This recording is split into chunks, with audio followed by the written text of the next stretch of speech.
Good morning, students. Today we are going to study the next concept, that is indifference curve.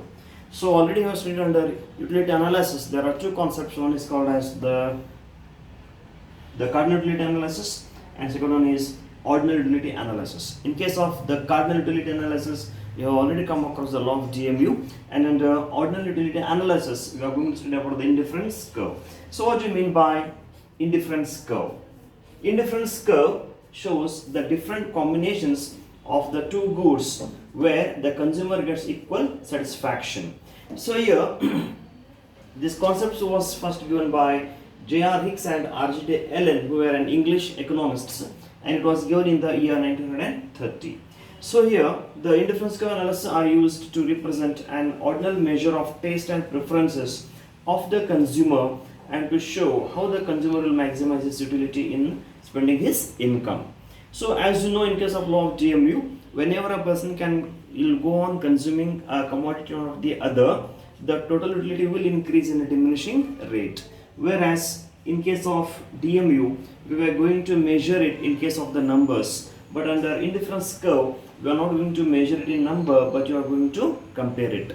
And here, whenever a consumer wants to get maximum satisfaction by using two types of goods, here he has to increase the consumption of the one good, whereas he has to decrease the consumption of the other good. So here indifference curve are used to represent an ordinal measure of taste and the preference of the consumer, and they are used to show how a consumer maximizes his income. So here in the diagram you can see here on the OY axis we have taken the mangoes, and on OX axis we have taken the bananas. So here, in order to consume one banana, in order to consume 15 units of mangoes, he has to consume only one banana. In order to consume two bananas, he has to sacrifice the 3 mangoes. That is, he is going to consume 12 units of mangoes, whereas 2 units of banana.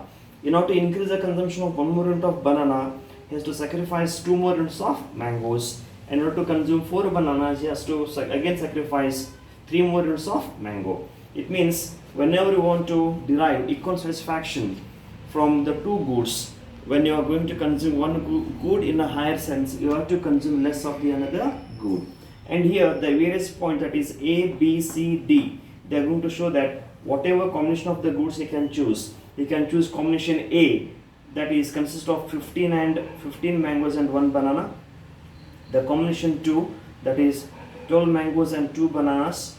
Combination 3, 10 mangoes and 3 bananas. Combination 4, 9 mangoes and 4 banana. So out of these 4 combinations, he can choose any one combination. So all the combinations can give him equal level of satisfaction, because when you want to increase one, he has to decrease the other. So that is called as what here? Indifference curve. And here, in case of indifference curve, all the points on the curve will give him equal level of satisfaction to the consumer. Therefore, the IC curve is also called as an iso utility curve. So here iso means what here? Equal. Utility means what here? Usefulness. Therefore, iso curve represents equal utility curve. So here the various indifference curves, if they are going to be joined in one group, then they can be shown with the help of a map that can be called as the indifference map. So what do you mean by the indifference map? The indifference map is called as a group or a set of indifference curve. What it is called? It is called as a group or a set of indifference curve for two commodities, which shows the different level of satisfaction. So here there are various IC curves such as IC1, IC2, IC3 and IC4. So the same curve here, which can be called as IC curve, this is represented into various curves, that is IC1, IC2, IC3 and IC4.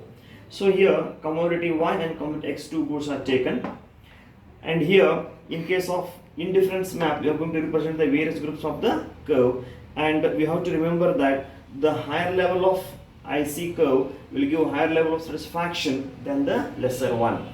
It means IC2, it is higher than the IC1, which gives him more satisfaction.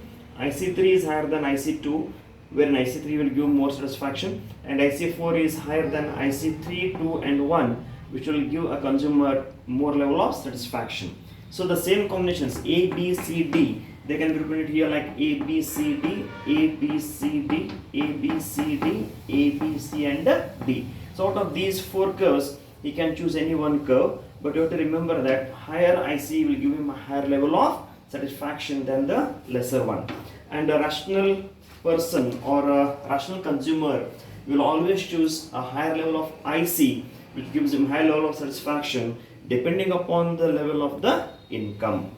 So this is called as what? Indifference map. So what is indifference map? It is nothing but a group of or a set of indifference curve for the 2 commodities showing different level of satisfaction.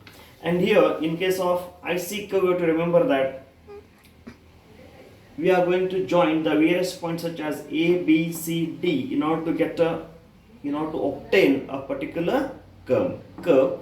And here we have to see that a consumer is always said to be indifferent on the different bundles. So this is bundle A, bundle B, bundle C, and bundle D. So in each of the bundle here, consumer is indifferent towards each bundle, but whatever bundle is going to choose, that can give him equal level of satisfaction or a utility. So this is called as indifference curve, whereas this can be called as what here? Indifference map. So tomorrow in the next class we are going to study about the features or what are the characteristics of the indifference curves. Thank you.